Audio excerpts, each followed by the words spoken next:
Alright guys, so I'm just going to throw a couple of ideas out there what I would like to see in a patrol rifle, especially for Australia's laws and our situation. Again, we're basically stuck with a bolt action firearm. Not necessarily, can be lever, can be pump for a high powered rifle, that is, but we can't have semi-automatic, fully automatic, and we can't have pump action and semi-automatic shotguns. Okay, so I just wanted to clear that up. We can have lever action shotguns, we can have straight pulls, obviously break barrels, etc. Single shot rifles, pump action rifles, lever action rifles, and bolt actions. And a straight pull is classed as a bolt action. Now, there is a little caveat to that where I guess to get for the Australian market, and I don't know if there's other ones as well, but there is a couple of firearms, shotguns, rimfires that I know of, and I believe there's a couple center fires as well now that are effectively like a semi-automatic type rifle, or probably are semi-automatic rifles, that they have like a little interrupter with a little lever on it. So after firing the first round, the action will cycle, close, and then you have to pull this little lever or push the little lever or button, and then you know you're ready to fire. But there's a second movement in there, so that's something that could be taken advantage of. However, I believe that that's something that our gun-hating government and police forces would certainly love to take advantage of and try and ban it outright. Which they've done that with when they tried to, they tried to stop the Adler lever action shotgun when it first came out. So, they're very determined to kill the gun industry and shooting in Australia.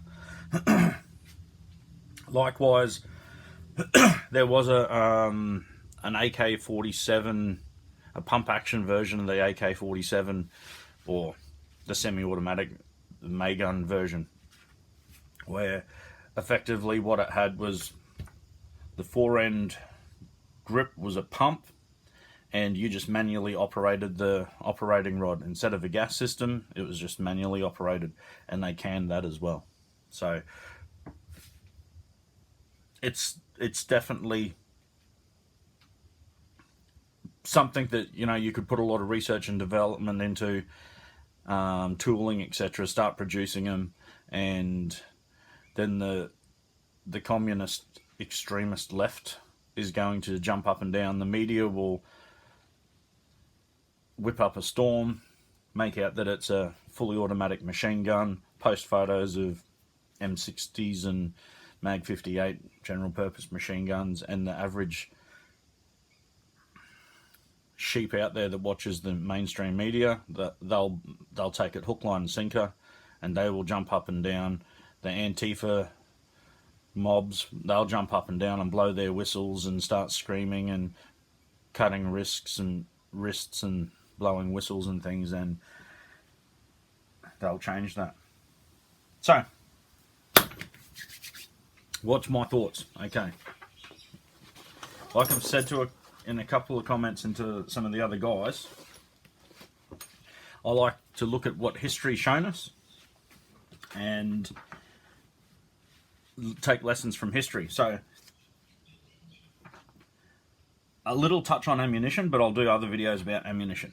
Okay, so we know that at the end of the 1800s, when they were stepping from black powder into smokeless powder, and that little period of in between when there was a couple of different sort of propellants, cordites, etc., that they knew that they wanted to go to a smaller caliber, higher velocity, smokeless type rifle. Okay, and if you look at where they settled, there must have been millions and millions and millions of dollars put into a small category, and then the ideas have been thrown backwards and forwards over the last, over 100 years, and they still settle around that same area. So we know that that is somewhere between 6.5 millimeter and 8 millimeter, and you can even tighten that and go 6.5 to 7.62.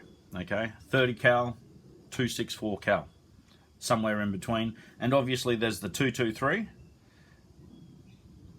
but there is a but to that. That's clearly a volume cartridge, but when it comes to main battle rifles with energy to reliably hunt and kill semi-dangerous game, medium to large game to semi-dangerous game, and to kill adversaries that have got firearms that want to kill you, somewhere in that 6.5 to 7.62 range is the sweet spot. So we know roughly that's where we want to be. And then in the upper limit, so 308, 3006, 300 Win Mag, and then you've got the other cartridges, 7.62 by 54 Russian, 303 British, Swiss, and a few of the others. We know that there's obviously a reason why they kind of stopped there and they didn't, and I only threw in 300 Winchester Magnum there because some snipers use it, but it's really not really a general infantry cartridge. And we can sort of understand that they're hitting the limit of that's the upper maximum limit that you need in power, velocity and power and energy, etc. But it's also the upper limit of what people can handle with recoil and the size of the firearm that's going to use it and the weight and how much ammo you can carry. So then we can go down to the 6.5s and we go, okay, we can look at them.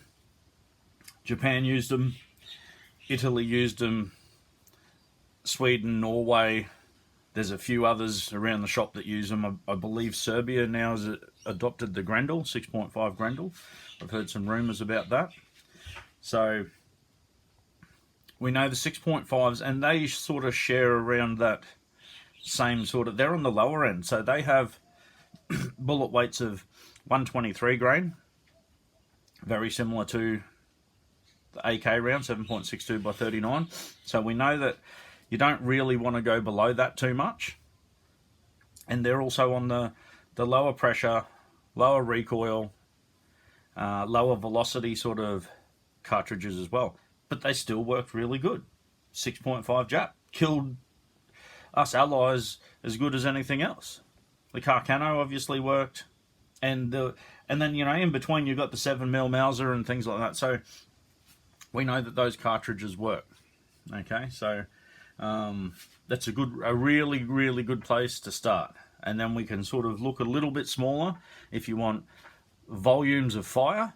But my personal opinion is when you don't have an automatic or a semi-automatic, and you're potentially looking at a bolt action, lever action, straight pull, or something along those lines, you don't have the volumes of fire with the 223. So to me, that rules it out. Okay, I think it's great for cost and availability, and yes, for maybe urban and very close range jungle warfare. Yep, there is something to it. But I personally myself, and I'm open to debate, and I'd love to debate with other people about it, I think we're somewhere in that 6.5 to 30 cal range myself. So it's building a firearm around there. Okay, and that will include the size and the weight of the firearm is dictated by the size of the ammunition. The weight of the firearm is going to help or increase recoil. Obviously, we can go more ergonomic shapes and straighter line, a linear from the barrel to the shoulder. A nice linear motion pushes the rifle straight back. So Then you want ammunition count, effective range, and things like that. So these are the perimeters. I'll leave it there, and then I'll come back talking about the features.